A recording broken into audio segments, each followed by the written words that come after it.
We have access on a daily basis to senior leaders and to, I guess, influential decision makers who can make changes in the hiring structure and what they're doing. Over the last couple of years, we've made sure that as a business, our culture and the service that we offer is a representation of what we want to see in society. So we will be talking to these senior leaders about some of the challenges and getting into detail around some of the initiatives that have been successful and worked for them.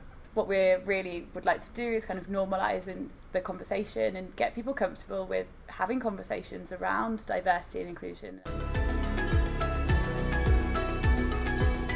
Hi Helen, thanks so much for joining. And thanks for joining us on the DEI Bucket List today. Yeah, really thank you so much for talking to me. I'm excited. It's great to have you. So this is Helen Reid from SeedL, but I will let you start with a quick introduction around yourself. Yeah, so I'm Helen. I work at Digital. So SeedL is part of Digital as a learning specialist. And my job is to basically just provide training virtually to people from all over the world, lots of different companies, on different attributes, different skills. So whether that's soft skills, HR, that sort of thing. But my specific focus is diversity and inclusion. So I create sessions based on my D&I, my professional D&I background, my personal D&I background, to show people that people can join to just educate themselves a bit on the topic. Perfect. And obviously you and I have spoken a bit about this before, and I think we're kind of, in terms of what we're looking to get from the session today, obviously you just mentioned you're specialised in the D&I space as well as policy, so I think it would be quite useful to obviously share with the viewers some thoughts and ideas around that, ideally. So I think the first question we can kick off with is, what are your initial thoughts on managing DEI in the workplace? Initial thoughts are, so my background in policy, just sort of start with that as well, was within the higher education space. So within D&I, within higher education. And then I also have a master's degree, so I looked into it further. So just a bit of background about myself with that. D&I in the workplace, it's really interesting how it's come to fruition in the last few years. I'd say especially the last 5 years, but we can extend that probably to 10, of how people are now just talking about it more. However, with organisations, that's also caused a bit of fear, I feel, of, and we've talked about this quite a lot, of what if we get it wrong? And so my belief on all of that is, it's okay if you get it wrong, because at least you're trying to do something that's about learning from that. Because at the end of the day, we have to think, our workforce is diverse. You'll never really know how diverse it is. And our client base and our customer base is always also diverse. So if we can have our workforce reflect our clients and our customers, then we will be thinking about their D&I as well. So it's about having those appropriate procedures in place, those appropriate policies in place, to not protect only the company and the employees, but then also to show your clients and customers that you do take this really seriously and that you are doing everything that you can. There's so many components to it, obviously, but it's that initial thought of, we want to be better, we want to do better. And starting off that conversation is obviously the hardest bit to do, which is really good that so many more companies are putting that as a priority now. Absolutely. And I think obviously you and I have mentioned, it doesn't need to be perfect. It's actually more starting the conversation around showing that you're trying to obviously create this space that is inclusive for everybody and to make people feel comfortable. And we've talked about the impacts and what that can have. And I know obviously that's been something that has resonated with you along your time, and I guess is kind of why you are where you are today and doing your role. Just on the policy piece, what would your suggestions be for those, say you're in a smaller business, obviously sometimes you don't have the ability to be able to kind of have a workforce that can dedicate themselves to that. So what would be your suggestion for bringing about policy in the workplace? So I think it starts with whether you have a policy in place at all around D&I. Some places do, some places don't. Now, even those that do, it is a really continuous process. So there's always things that we can improve on, that we can learn more about. And as you said, like, nobody is perfect with this. And this is my angle with D&I. I mean, I don't mind me saying, before this, we were having a chat and I was saying, you know what, I'm worried that I say the wrong thing.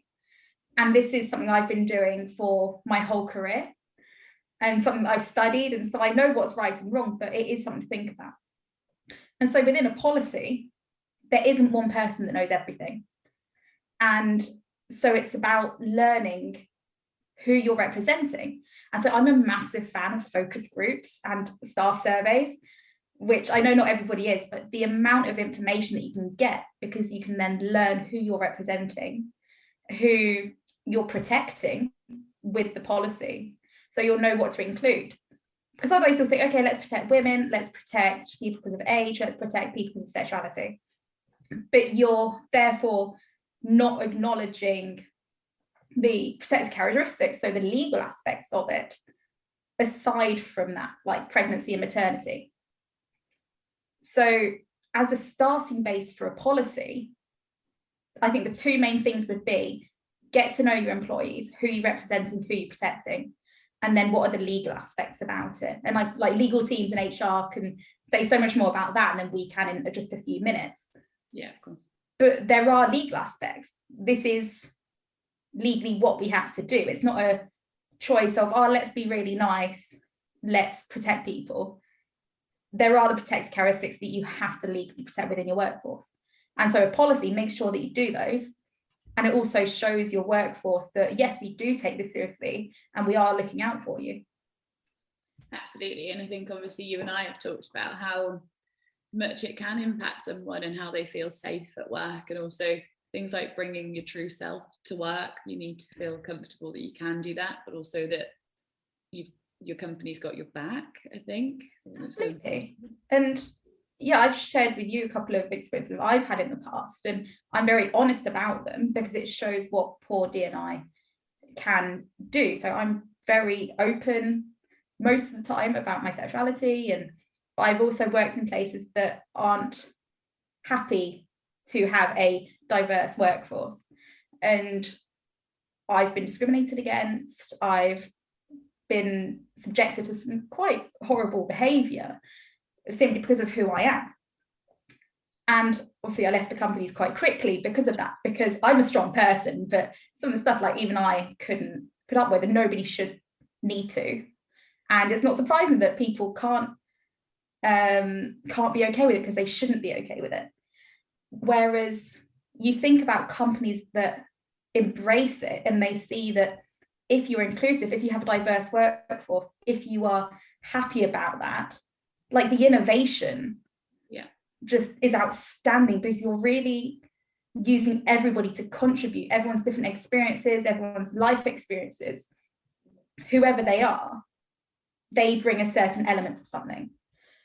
Whereas companies who discriminate and openly discriminate, whether they have a policy or not, say they're more sort of, oh, you should be this way and we want you to be this way. I'm not that way, but if you really looked into who I am, imagine what we could do. And so it's cutting off opportunities in that way for individuals as well as the company. Interesting, really, isn't it? Because obviously you say the word policy and you kind of actually think the way that you've just mentioned. So you tend to think actually you're creating, I want you to be this way, but actually it can be completely the opposite. And I think perhaps that's where, if we are starting those conversations internally and creating focus groups and actually bringing it to the forefront of your employees, talking about it and what they'd like to see, it's actually a much more open policy. Obviously it's a policy, it's something to be adhered to, and it gives people that knowledge and support. But I think there's two ways of looking at it, aren't there? And there's the side where actually we've got a policy, but it's actually it's not inclusive at all. Exactly. The point of policies is to protect. Yeah. It's not to say this is how you should fit in. Yeah. Because if you take companies like of thousands of employees, the amount of differences that people are going to have is huge. There's no way that everyone would be the same. And this is what I say in my webinars, that if there was a group of 10 people, all exactly like me, same background, same age, same gender, sexuality, whatever, and we try and make a decision, we try and have a conversation, that's going to be a really boring conversation. It's going to be over very, very quickly. And if it's 10 different people, all with different backgrounds, loads of diversity, that then becomes very exciting, because you're sharing experiences and you're sharing, this is what I can bring to the table, rather than everyone coming to the table with the exact same thing, which is, I mean, that's hardly innovative, and it can be quite boring. And so that's what the policies protect. It's letting people that be their authentic selves and being comfortable, because the more comfortable somebody is at work, the more innovative they are, the happier they are, the better their mental health. Obviously, there are other aspects with the mental health, but it does drastically improve, or it's drastically different if there was a lot of discrimination. And there's all these positives. It doesn't, as I said, it doesn't just positively impact the employees, it positively impacts the corporation. And that's what people want at the end of the day. Exactly. And that's kind of what I was going to link in with, just saying, how do you think that supports mental health? And that you've obviously just hit the nail on the head there. I know there's lots of things. Yeah, so it was Mental Health Week two weeks ago, I think. And so we did some webinars on at SeedL with mental health, and I did a few on D&I and mental health. And what it comes down to is, and this is from personal experience as well, when I was being discriminated against at a place of work, that followed me home. It made me have very poor mental health. It impacted my mental health a lot. Yeah. I then was very unhappy. I didn't want to go to work. I turned up at 9, left at 5, did not stay a minute over, because I didn't want to be there, because it was a very negative place. As a result, my work definitely wouldn't have been the best it could have been. So the company wasn't getting the best out of their employee. Whereas that has that lasting impact. It's not just, okay, I've chosen to leave, so everything's fixed. Because that follows you, and you think, what if the next company is going to treat me the exact same? So it's not you leave the door and everything's okay, which is what people, I think, often think about with discrimination at work. It's, okay, it's a work problem, you leave work, you're fine. No, it does follow you.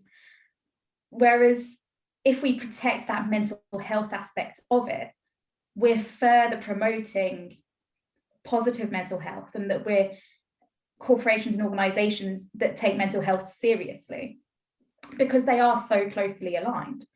And it comes back to, we want to protect our workforce, we want to protect our employees and give them the best chance that they can professionally and personally within their own happiness and their own mental health.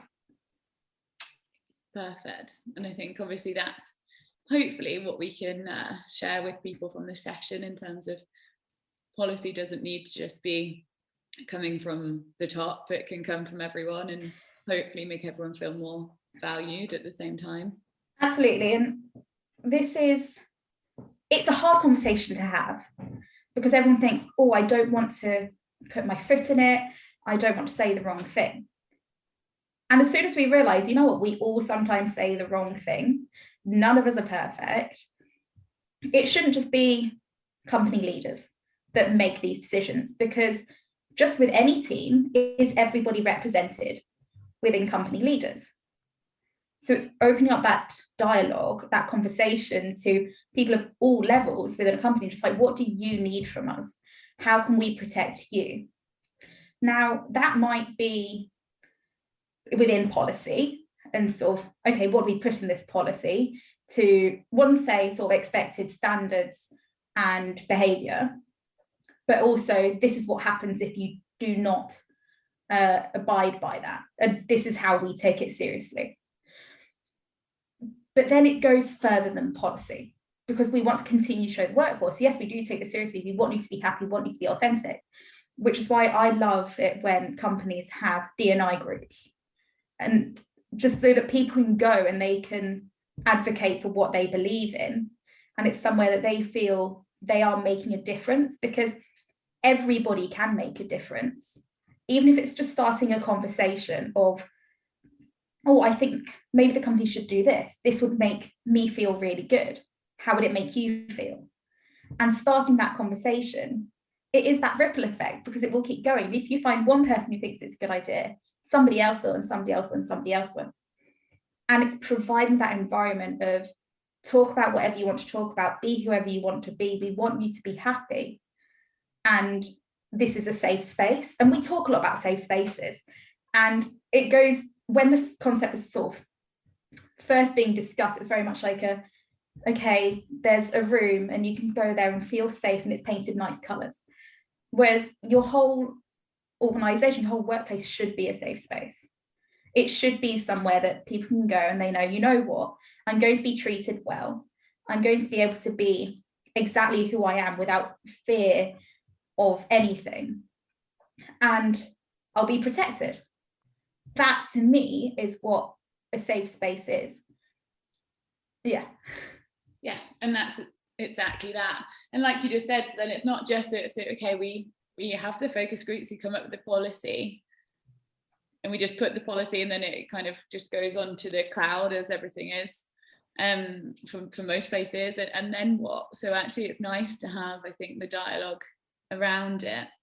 Obviously, like you mentioned, people are often worried. I know I always am. I don't want to say the wrong thing, especially if you're leading big teams or you're in meetings and you're like, I don't want to say something that perhaps might be misconstrued by somebody else. So how do you, and I know we kind of talked about this as well, how do you get people to open up the conversation around it so that it's more normalized just day to day? What are your thoughts on that? It comes back to none of us are perfect.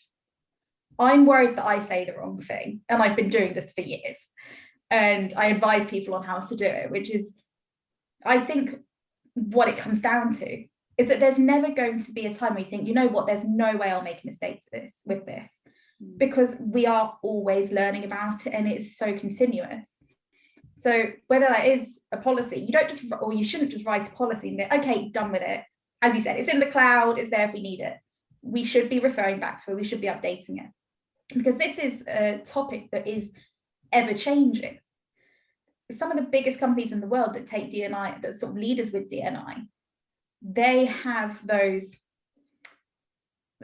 policy, change the policy, look-throughs, maybe once a year, once every 2 years, which is quite often actually when they've got everything else on their plates. But in order to open up the conversation, it is taking that first step, as you said. So you worry about whether what you're saying is right. And so if people realize, you know what, it may not be right, but that's okay because you're trying. Because it's really evident that people who are really impacted by D&I and poor D&I, they just want some effort made. Yeah. And they want to know that people are caring and that people want to make a difference. Because otherwise it's that, okay, we're just going to stay silent. And if we stay silent, nothing changes, nothing happens, and it can easily go ignored because people are scared. Yeah. Whereas if they say one thing of, even if it's somebody who's not in management, somebody within the workforce thinking, I think something I saw was wrong. Yeah. And it's just finding one person to say that to. You're doing everything right in that. Because yes, it's each person's own responsibility to make sure that they are, their own D&I is good, that they're not being offensive to people. But it's also the responsibility, I feel, of if you see something that you don't think is right, to speak up about it. But that can also be really challenging and really scary, which is fine. It comes back down to just tell one person, try to have that conversation, try to initiate the conversation. If you're in a room, like you said, if you're hosting a meeting and you're worried that something you say is wrong, you can always apologize if it is. You can always say, for example, if somebody got a pronoun wrong, now you'd probably feel really guilty that, oh, I should have known their pronoun. But if you just say, oh, I'm so sorry, like, and you say, I'm going to learn from this, I'm not going to assume pronouns, as an example, that shows so much more. And it shows that you want to better yourself and educate yourself, rather than just say, oh, sorry, and moving on. Yeah, absolutely. And I think I was reading something on that yesterday actually, and it is obviously now we should be taking that into account, and we should be asking people what their pronouns are and how they'd like to be referred to, which I think again is just an ignorance before that perhaps we didn't have, like, that's it, give enough attention to. It's relatively new. Yeah, I remember when I started in D&I, it was 2015, so only 6 years ago, but things have changed so much since then.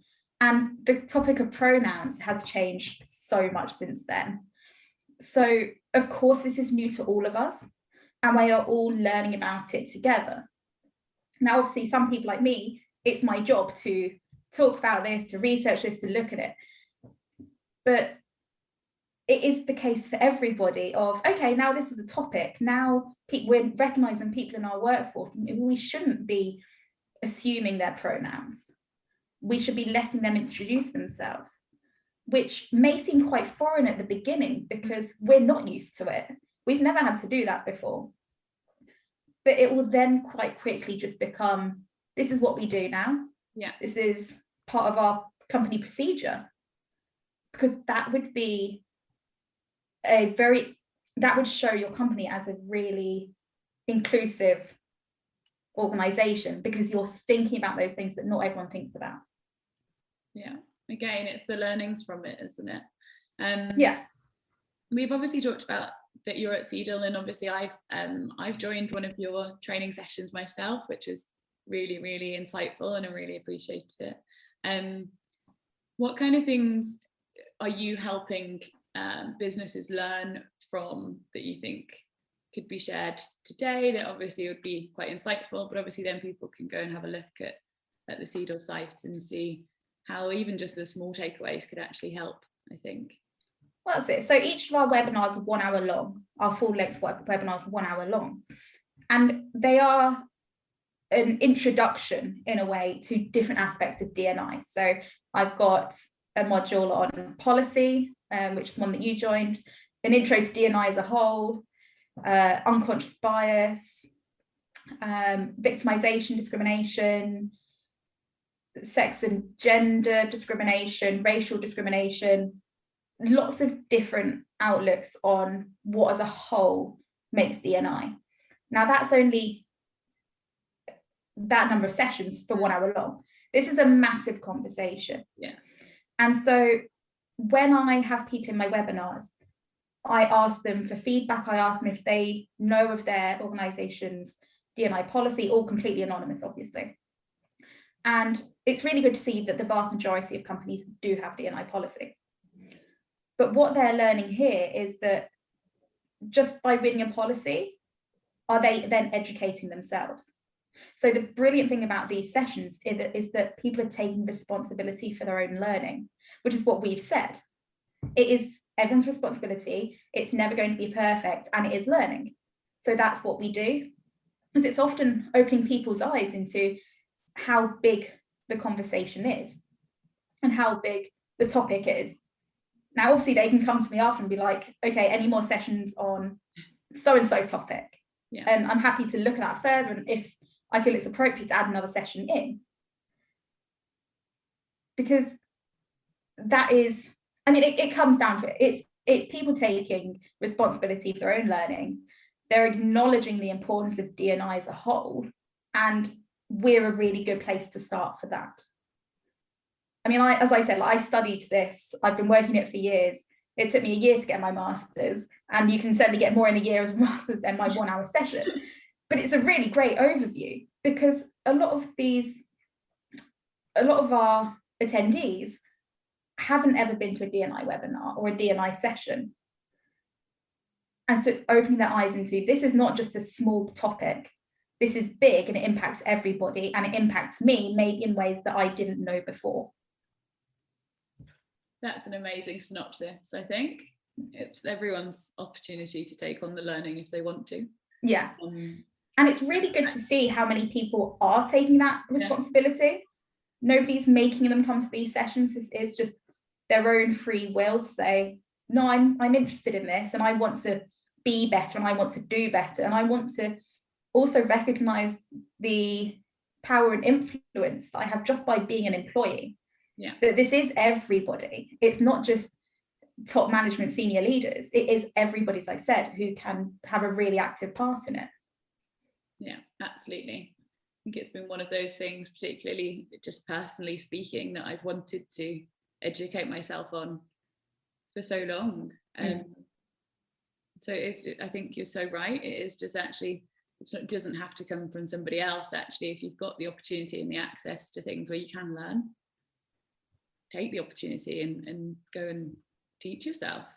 Exactly. I mean, we were also talking before this about different books that you can read, and that's part of it as well. Join the webinars if you can. They're insightful. I talk obviously from my personal experience within my personal life, as well as the education side of it. But even if it is, just picking up a book that way, or listening to a podcast, anything like that, you're still getting information, and so you're still furthering your own knowledge. And then again, it's the ripple effect. You might say something of, oh, this is what I learned, isn't that really interesting? That would catch somebody else as well, think, oh, actually that is really interesting. Start the conversation. Exactly. Which is what we need to do. And this is what people are afraid of, as he said, of having that conversation because they're scared of being wrong. Whereas being wrong is okay, as long as you continue to educate yourself. And I say education a lot, but it's not just D&I, is it? It's in so many different topics. Of the more we think about it, the more we learn about it, the better off we'll all be. Exactly. It's just constant learning, isn't it? But also then not being afraid to have the conversation, or if you are having the conversation and you feel like you've said something wrong, or even just, I guess, asking beforehand, if that's the way that you want to steer the conversation, if that suits the other person, but also obviously listening as well, I think. Exactly, because D&I, for the people who are really impacted by it, and we all are in different ways, the amount of different people that I speak to about D&I, the amount of women that I speak to who think, actually, I'm a woman and I'm discriminated against, but I never really think about it because it's now normal to me. This recognizes, no, it's not normal. And again, it gets that conversation going. And with our webinars, I have senior leaders on them, and I have sort of new employees or interns on these sessions. And they're not steered for one person or the other, because every single person can do the same thing. Yes, it's more the senior leaders that will sign off on the policy at the end of the day, but it's not just them who can have an influence. And I think a lot of the time, the place where it should start isn't at the top, because you can have those conversations of really, who are we? What do we need? Who do we represent? Absolutely. And also, sadly, for the most part, we probably still are in an age where the people at the top don't necessarily fully understand the people at the bottom, in the middle, or the rest of the company. To be honest. So exactly, if we're writing a policy at the top for the problems and the issues that people at the top face, are they representative of the rest of the workforce? Sadly not. So the most successful policy development projects I've been a part of have gone throughout an organisation. They are getting those different opinions. They're wanting to learn, because also your employees will then say, actually, I think I said this earlier, they want to know about me. They want to know who I am, the issues that I face, what is important, rather than just effectively being told what's important. Because, oh yeah, we should put a policy together, and yeah, we should probably include this. Okay, cool, done. Having that relationship with your employees and your workforce, it betters your organisation, betters your workforce, but also it does better your reputation, because I'm sure we've all seen news articles on poor D&I processes in major corporations, that affects a reputation. And reputation is so important. Yeah. And it is just one simple way, actually, that we can really protect our reputation alongside protecting who we should be, and that's our employees and the people that put their trust in us to be able to be safe and able to be authentic in every way, or whatever way that they want to be. Yeah, I think you've summarised perfectly. So hopefully this conversation has helped even just one business out there where they didn't really know where to start. Is there anything you'd like to add just from a summary perspective? I think, and I've said this a few times, but it's what I say at the end, and you probably know I'm going with it. We're not perfect. It's having a conversation. D&I is often seen as, we don't want to step on people's toes. If you're stepping on people's toes to get it right, so that everybody can be inclusive and be happy and be accepted, I think step on the toes if you need to, because otherwise you won't get anywhere. And it is that, should we sit back in silence and not do anything? Or should we risk getting it wrong maybe once, despite it being so successful later on? So I think just go for it.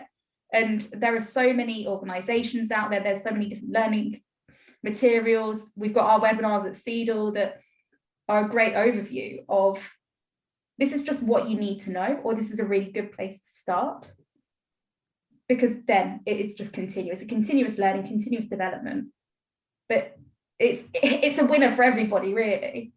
That if it is successful, everybody does win.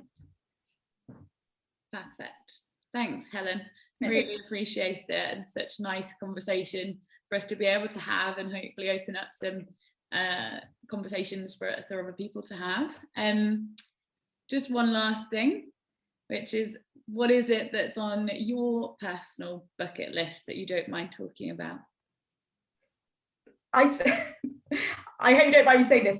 When we started this conversation, I thought, I don't know what's on my bucket list. I've got so many things, but also COVID means that I'm not going to go anywhere. And we both really like traveling. Yes. So it has to be travel. So I think when I thought about this, the one thing I've always wanted to do was climb the Sydney Harbour Bridge.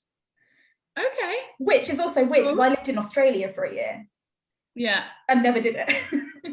Did you think about doing it at the time, or just? Oh, I always thought about it. Oh. My family's out there, and so I used to go a couple of times a year.